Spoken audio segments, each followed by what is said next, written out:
course, man. What's up? So I just wanted to hop on here and tell you about the next deal that I've gotten I into get it. from your strategies. I was one of the lists that you had recommended. I reach out to here in my local market, and so now I got a house with an ARV of 330, and we're under Uh-huh. contract to 200. Wow. Awesome. So what's your plan with it? So my plans to wholesale it. I'll tell you a quick. The story on it is crazy. Just really quick. Uh, Okay, go I ahead. uh, I reached out to the guy. He said, we agreed on price. He said, come over to the house. I go over to the house. It turns out that the house is completely trashed, and there's also I counted about seven different homeless people living in the house. Oh, wow. And Nice. I mean, I walk in Seven. there and I mean, it was a really scary situation. I walk in, there was a girl who was passed out on the couch. There's guys who were, shooting up heroin in the bedroom next Wow. to us while we were at the kitchen table doing Dylan, the is this your deal. first day in To Florida? This ain't your first this, day in I got it. Florida. This is my first time being in a total drug house. I mean, Ah, people's names are carved on the walls. It is nuts, man. It was a gentleman who's living there in the house, and he's living with a variety of different people that just use his house to do drugs. And I mean, it's in rough shape. It's in rough shape. that's wild. That So, ain't oh my God. I mean, Dylan. I was really nervous. I was walking around, taking photos and videos, and there's people arguing in the back, and there's people like walking around, and I was really worried someone was going to come up and, you know, do something. I don't know. It was a really different scenario. Yeah, no, no. So So we've had our share of those. Yeah, It's just If you haven't dealt with a house like that, you haven't invested in real estate long you enough, haven't been and in Florida you're long starting enough your because journey, they man. yeah. I go, what do you mean there's people living there? I don't know. I don't have a lease. They just show up. I'm like, okay, great. So free tenants. Hey, those are great Yeah. deals. Oh, No, that's where you get the best deals. you could always say, I don't want that. Hey, guys, it's a perfect wholesaling house. So how'd you find that deal? So that was through a code violation list, just like Zach said. There you go, Code guys. violation. Let me tell you, the guy, when I reached out to him, he said, Dylan, I will literally give you the house if you can find me an RV. And I mean, I couldn't believe it. And so I've been helping him to look for an RV. We got it. I told him I can't coordinate the transaction of the RV. I can Yeah. buy your house, and I can give you enough money Thank you. to There help you you go. get an RV. He's watched enough videos from us where you do not help Yeah. a seller buy a place. Especially in today's Yeah, market, You guys, lose the deal. when you promise to get them another place or even a rental, it will literally kill your deal. So you always want to separate. So like, the old story when people try to sell you like furniture in the house, sell the house first and make the furniture like an afterthought. I've watched entire deals get screwed up over like a chair. So same type of deal on this. It's like you got to get through it, man. It's yeah. that's really cool, man. So, I mean, that's awesome. so we do have some more room to negotiate. I'm going there tomorrow with my buyer and his general contractor. He's aware of the whole situation. I sent them all the pictures, videos. He's experienced, and so it's someone that I've built a relationship with. I trust. So we're going there tomorrow to look at everything and see where it goes from there. He wants to put his eyes on the place, understandably. So The when guy's you say promised to there's have more the room house to cleared out. negotiate, why do you say that? Because the amount that he would be receiving, he doesn't want money. He wants an RV. And so if I need to come back to him and say, hey, there were some things that came up during our inspection period that we didn't see, the first time around, our renovation budget is going to be more, or Dylan, if there's an additional. be careful, man. Jim Cramer has a great quote. I always say it. Bulls make money, bears make money, pigs get slaughtered. The truth is, sometimes you might think you get a reduction. That might ruin the deal. The guy might get sour. Sometimes you lock it up and it's a good deal. Sometimes greed could kill the deal. I'm saying that in the nicest way. It's like we Yeah. can make 80K on a deal. Yeah. I could probably make 90. That extra 10K could lose the entire deal. So I'm here to tell you that, like Dylan, so reductions and negotiation is part of the journey of like learning wholesaling. So I've I watched, hate to see you lose the deal. yeah, don't know? get too aggressive in the beginning because it's blowing up on me. Now, So if there's like termite sometimes, damage and like he didn't say that before and you bring that up, it has to be like a legit reason. Just be Of like, course. so how much Very is he going to careful. net on the deal when you cash him out roughly? $19,000. 19? Yeah, he has a mortgage for $181,000. Okay. how much do you lock it up for? 200. And Okay. how much does the cash buyer agree to buy it for, basically? Right now we're at like 220, depending on condition. Okay. So I don't know much about RVs. I know they're kind of like a They're pain gonna in be the more butt. than 20K. Yeah. So you just got to kind of be careful not to No, set up man. a false expectation. That's all. Yeah, he's found a couple that are within that price range that are Yeah, so a from, reduction might get that out. He might grow sour for that. Like I don't want you to lose this deal. And that's Oh, the me way. neither. Yeah, it's not something that I'm intending going on. It's not like Perfect. Okay, just a making part sure. of the plan. Yeah, Yeah. it's just something that I am aware of in case it has to happen. If it gets into a situation where, hey, something else is revealed Yeah. that was unexpected before, and now the renovation cost is going to be substantially different than what we planned for initially, I at least know that that won't immediately kill the deal, and I have So some other possible option so to if you have to try do a to salvage reduction, some. a couple little tricks on here, guys. Sometimes you can ask for a credit and sellers just, it doesn't bother them as much. Yeah. So like say the AC's bad and go, listen, that the AC is going to be at least 6 or 7 grand more. Can I just get a $5,000 credit towards the closing? Instead of coming back and like chopping the price and Maybe giving them 1,000. culture shock, just try to get like, there's all sorts of, it's all winds up being the same number.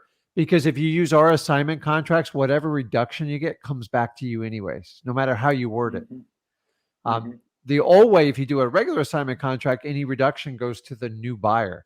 So I put that clause in there because I got burnt so bad so many times that sometimes I negotiate all the way to the end if I can get away with it. But as Zach says, don't get greedy with it. Experience will tell you when you can ask for more and when you can't. I always ask for discounts when they're needed. Like I put it under too high of a contract price and we found this kind of damage. So listen, like, can we do this number? And I go back to them and hit them. And guys, just don't hit people in the day of the closing unless it's urgent, unless they completely hid something from you. But you got a good deal there. That's really good. You already know the process. You're bringing them through. I think this was motivational for a lot of people, but like, you got this, man. Like, hey, Dylan, how long you been doing this now? This will be 8 months full time. So I'm just kind of letting you guys know, like Dylan's taking advantage of our one-on-ones here. It's like a journey, right? It was frustrating the first couple months. It was just like he felt like he wasn't getting traction. It's so easy to say, hey, I could just go back and do my normal life before. But the problem is you've got to understand why you got out of that in the first place and what you're trying to aspire to do. So anything you change, it doesn't matter what it is. It's tough at first, but he's been coming on here week after week and niche list, man. Probate. You got it. I mean, code violation. So let me tell you guys how true that is. When you told me early on, and man, exactly what you said was so true in my experience, where the first, I'd say 4 months, it really took me a long time just to build up a decent amount of leads to where I would have enough leads to call. Because the vast majority, I mean, you're right, 98 to 99% of people that you call initially aren't interested. That 1% to 2% that are interested, it's much less common that they're like ready to go that day. They're never ready. You just, So you put them into a follow-up campaign and you just keep having consistent follow-up. But if you have so few leads, that leaves you with a lot of time that you're still trying to build leads. And I finally, after 8 months of consistent lead generation, now I'm getting to the point where my leads that I have coming in have become much more consistent. The number of leads that I have is to a point where I am busy all day, lead follow-up and acquisitions all day. I mean, I'm getting to the point where I almost have more leads.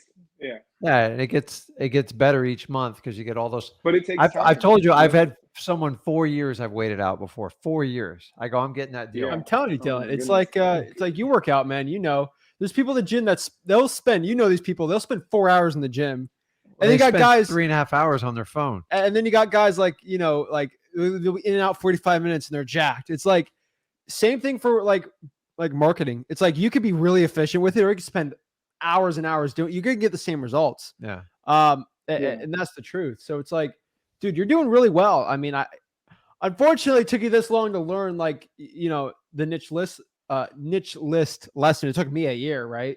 So like you beat me by 4 months, right? Realizing Man, that. I'm a slow learner when it comes to everything. I'm the type to just like continue to persist through maximum pain, but I am like a slow learner. I know, Zach, you said like, hey, you can hardly study at all and ace a test. And I'm the exact opposite. I grind and study my ass off nonstop to get a B minus. And that's just how it's always I'm more been. of a C And I've minus. always figured if I'm just like persistent enough, like it ends up working out. Once you but get it's it, you get it, certainly right? not quick. Yeah. I mean, well, once you learn the skill, you like you said, you have the skill. You could start from nothing right now, and you have skills that could get you to be, financially successful, career in real estate or Yeah. other aspects. So like Because right once you now, develop those skills, I've done this so long. Zach's done it long enough. You gave me 24 hours on the phone. I guarantee you I could come up with a deal and make 20, 25 grand. Just, yeah, I take it for granted. In the beginning, I would have done anything to even have the skill set to do that just because I've had 20 years of leads built up. And after your yeah. first year, then it's like, it's really cool. Some of the stuff that'll come across your desk, because especially when you have a market shift here, which maybe it happens, maybe it doesn't. Who knows? Well, that's what I would recommend to your. I know a lot of people that follow you are similar to me, where they're early on. They're probably within their first year or two of pursuing real estate, wholesaling, investing, and that would be, my suggestion is to follow you guys and really truly know, like, hey, this is not something that happens overnight, especially if you're new into it. It takes time, and it's a long-term plan, and that has just been so utterly true in my own experiences. And you guys told me it from the day one that I found you, and it's been true up until now, and it's going to continue to be true throughout this journey. But that's the difference between you and the average person. It's like you 8 months, right? Till it's more consistently better. About 3 months in, you're thinking about quitting, right? Most people just quit there. But the problem is you push past that point where it's like, now it's not a problem. And that's literally everything. It's like, there's going to be a point where you just want to quit. If you can just get past that point, you're good. And yeah. I had those moments. I'm sure you had them. And it's just like, everyone's had them. You got to make a commitment and get through it, because to sit and look at your first 90 days of like wholesaling, it's a little bit rough. But if you can get through it, I'm here to tell. I knew it's 20 years. He's doing it 5 years. You've been doing it 8 months. The same consistent pattern is we never gave up. We set a goal, we wrote down our why, and we just got through it. And there's brutal days, that, but there's like really good days. So the only challenge is being a wholesale entrepreneur is you got to find that equilibrium, especially after you do a closing. Like, to me, the greatest high is like putting a property under contract. Like, to me, it's better than any drug you can ever give me out there. It's like the best. Is that like you're walking on water? It's like, if I could have that feeling every day, I would do it. And that's what you guys need to be. Well, you do get that feeling every day. I do get it. It's like it's really. But you don't lock them up, so it's just like, it's kind of like a secondary. It's like, oh, okay, you got us. You got this deal. It's never as good as you personally in the deal, but better than going out there. It's like a natural dopamine. I can't explain it, because we all crave it. Like, it's easy to take a drug and get it, but it won't last. With this, like when I got a contract, it's like 2 or 3 days it lasts, and I look, and then I tell him, I go, this is where he helps me. I get bored. I'm like, okay, let's find another contract. He's like, oh, we got to finish all this. I'm like, well, give it to somebody. We'll figure it out. And the idea is you get 8, 9, 10 contracts going on. Like, it's a lot of fun. But I always tell people, figure out wholesaling and then figure out where you want to do. A lot of people right now, let's run a big business wholesaling. I don't know. That's not my cup of tea. But if you want to do it, knock yourself out. I will tell you, the bigger the business you go on it, your ROI gets lower, because you have to dump so much capital in marketing and a team and investing. And eventually you get an office like that, Make sure your why is like, do you want to sit at a desk all day and run a 5 to 10 person team? I don't, but that could be different for you. Like, I'm not here to tell people do what you want. If you're in your 20s and you want to run like that, but to me, it's about unlimited income and having freedom of my That's time. it. And sometimes you can only get one of the two. But Dylan, you got it. You did it, man. Keep it up, bro. I love seeing it. Like, Appreciate it, man. Really appreciate it. I did want to get on here and just make sure I get to ask you one question. I had a seller today that I spoke with that I'm not sure how to approach the situation, so I'd love to know your guys' input. let's get it. He lives out of state. Called him. He's interested in selling. Gave him an offer that makes for a phenomenal wholesale, and he was like, "Oh, okay, that sounds like a good offer. I got to talk it over with my wife," but he was not put off at all, and so he seems interested. The thing is, he says that he is interested in selling, lives out of state. The house they use is their vacation home. And he says, well, I wouldn't be able to sell for another 4 to 6 months because we were planning on going down there and getting our possessions, our furniture and everything out of the house. I told him, okay, that's fine. Normally in this situation, we can just put an agreement in place so that we know we are able to, count on being able to purchase this property, and we can work on your timeline. If it's, a few months down the road, that's fine. But how do you guys go about that?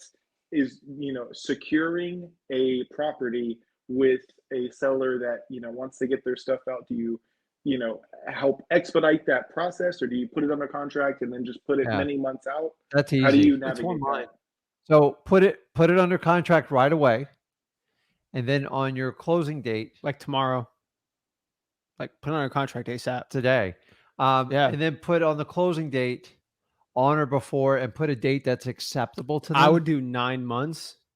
And that why I say 9 months is because I'm like, but why not 6? Because they might be like, I need an extra month or something. The thing is, you want to get them obligated first. yes. Okay. 6 months works too. Try to set 6 months without chasing them down for an extension. On or before. On or before. Find a date that they're happy with. Ask, don't tell them. And then number 2, you have to call them once every 30 days because they'll forget about you. Every couple weeks. Like you got to, hey, so right off the bat, I'd have the title company call them, pull the title, get preliminary information. And this is virtual, so it's easy. So what do you tell them every 2 weeks? Ready? Hey, Mr. John, I drove by the house. Just letting you give me an update. It looks good. Everything's secure. Okay. A couple other tips. As he said, if there's anything you can help them with the house, simple lawn care, utilities, stuff like that will keep them obligated to you. It's not a giant expense, but if it's a house or something, you can have someone mow the lawn for like $100-$150 a month. Well worth your investment. Yeah. And then the last one, if you want to help facilitate their move, just ask how they feel about pods. So everybody knows about pods in Florida. It's a portable on-demand storage. So it's like a crate that gets dropped off. They load it and then they come back and pick it up and store it. You could do like a 90-day or 180-day program to put their stuff in storage. So, and then that gives you a huge jump on the property too. And Pods are very, very. Old people like going through the house sometimes, though. Well, they can do it, but they can put the stuff, store it, and then they can have it shipped or stored wherever they need it. The kind of a peace of mind, and just say, listen, in a month or 2, we can go. Don't push them too hard. Some people, they delay it because they're having a hard time separating with it. So the most important thing is to get the contract and get it locked up and just say, listen, I'm not moving in it. So the beauty is I'll work with you.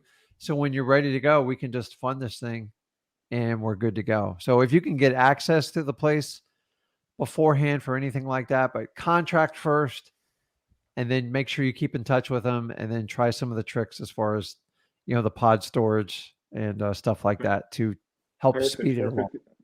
And that's the route that I had set up for him. So I'm really glad that it looks like the things I was saying were in line with what you're recommending. The last thing is, how would you overcome an objection if someone says, I want to sell a house, but why would I go under a contract now when I'm not going to be able to sell it for X many months? What do you guys respond to in that type of situation? Because it's done. It's final. Like most people sell a house because they're trying to get rid of a problem. At least our Mhm. customers do. So they people like to have clear cut dates. Because as much as they say the market's going up, guess what? What if the market goes down? You can lock in your You already price said you now. want to sell the house. I mean, I don't see the Yeah. difference. So Like, it's just a matter of timing. I'm ready to go right now, but I'm willing to wait for you. So that way you can have your funding set up, everything set up. And if you want to do it that way, it'll work well. Not everybody agrees to that, Dylan. Like Yeah. it is what it is. But some people like finality, like, oh my God, I can tell everybody the house is sold. It's good to go. Then I know I have my money to buy the new place. Hey, one other thing on that guy before is he's got a mortgage on that. Is he buying another place? He's buying an RV, right? With his Yeah, correct. proceeds? Did Correct. you ever explore as possibly taking over his mortgage?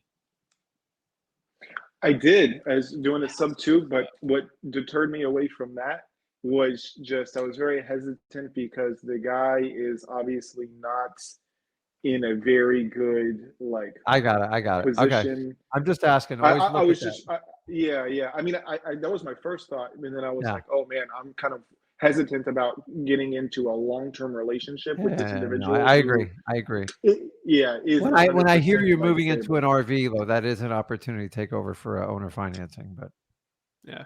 Yeah, I mean, okay, yeah. Okay. that's awesome, Well, man. thank you, Go guys.